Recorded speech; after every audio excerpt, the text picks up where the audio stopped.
도일 스님의 장군 죽비. 이 시간은 사회적 이슈가 되는 문제와 사건들을 소개하고 불교적 관점에서 재해석해보는 시간입니다. 도일 스님은 마국사에서 원해 스님을 은사로 출가한 후 미얀마 국립불교대학인 ITBMU와 스리랑카 페라데니아 대학에서 석사를, 영국 런던대에서 박사과정을 이수하시고 현재 대구시 동구 도동 구룡사 주지 스님이십니다.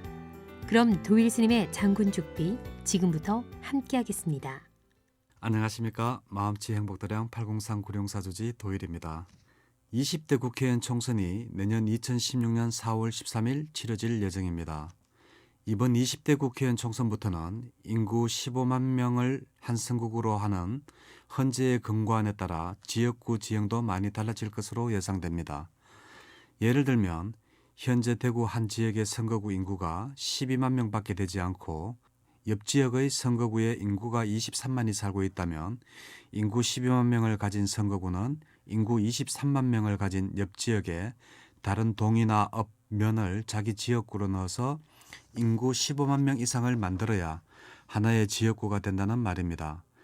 대구에서는 대구시 동구 지역구가 이런 문제로 동구갑과 동구을의 지역구를 새로이 개편해야 하는 상황입니다. 이런 헌재의 권고안에 따르면 대구시는 현재 지역구 의원 12명을 겨우 유지하는 수준이겠지만 인천시의 경우는 현재 지역구 국회의원 12명에서 18명으로 6명의 국회의원이 더 늘어나지 않겠느냐 생각해 봅니다.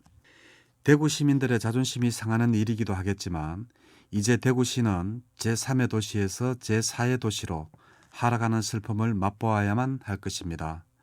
냉정히 이 문제를 들여다보면 대구 시민 스스로가 대구시 발전의 걸림돌이 되지 않았나 생각이 듭니다. 대구시는 20년 전부터 지속적으로 인구가 감소하고 인프라 구축이 타 광역시들보다 떨어지는데도 불구하고 대구 시민들은 선거를 통한 개혁이나 변화를 도모하지 않고 과거에 안주하고 미래를 걱정하지 않고 살았다는 것을 부정할 수 없을 것입니다. 그래서 대구시가 제3의 도시에서 제4의 도시로 또 곧이어 제5의 도시로 추락하는 아픔을 맞이하는 것입니다. 세상은 디지털 IT 시대를 거쳐 너무나 빠르게 변화 발전하고 있는데 대구 시민들의 의식 수준, 특히 정치적인 마인드는 전국적으로 봐도 최하위 수준에 머물러 있으니 대구시의 미래가 암울하기만 합니다. 저는 전번 시간에 불교의 발전을 위해서는 스님도 정치에 적극 참여해야 한다고 주장하면서 제19대 국회의원 종교 성향을 분석해 말씀드렸습니다. 현 지역구 국회의원 절반이 기독교를 믿고 있는 상황에서 어찌 불교계의 희망사항이 잘 전달될 수가 있겠습니까? 정치와 종교는 분리라는 정교분리의 원칙에도 불구하고 대통령 한 명, 국회의원들이 바뀔 때마다 불교계 예상과 기독교 예상과는 하늘과 땅만큼 차이가 나고 각종 인허가 문제도 담당자부터 차별을 두니 어찌 이것이 진정한 정교분리라고 할 수 있겠습니까? 그래서 저는 스님들이나 대구 시민 모두 정견, 현재 일어나고 있는 사태를 바르게 분석해서 바르게 보고 어떻게 해야 할 것인가를 잘 결정해야만 한다고 생각합니다. 제 개인적으로는 스님들이나 개인이 할 수 있는 일은 선거를 통한 나의 의견을 피력하는 방법밖에 없다고 생각합니다. 대구 시민들과 스님들의 의식이 깨어 있을 때 대구시와 불교는 발전할 수 있을 것입니다. 스님들은 불교를 위해 열심히 일할 수 있는 국회의원 후보를 적극적으로 지지해야 할 것이며 대구 시민들은 대구시를 발전시킬 수 있는 지역구 의원들을 뽑아야 할 것입니다. 세속에서 가톨릭 신도들은 진흙, 기독교 신도들은 흙, 불교 신도들은 모래라는 말을 합니다. 진흙처럼 뭉친 가톨릭은 매년 급성장세를 보입니다. 기독교는 그럭저럭 현상 유지를 합니다. 하지만 불교는 매년 쇠락의 길을 걷고 있습니다. 이유가 무엇일까요?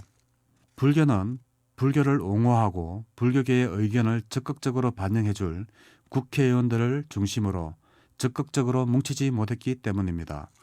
이번 20대 국회의원 선거에서는 스님들이나 불자님 모두 적극적으로 선거에 참여해 불교계가 진흙이 될 수 있도록 도와주시기를 간곡히 부탁드립니다.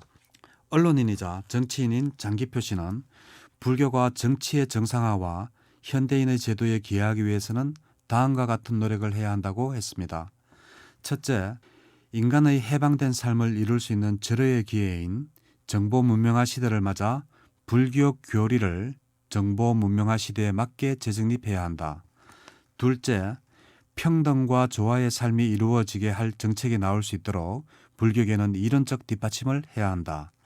셋째, 정보 문명 시대의 도래와 더불어 정치와 종교가 통합될 수밖에 없는 상황에서 철학 있는 정치가 이루어질 수 있도록 불교계가 적극적으로 노력해야 한다.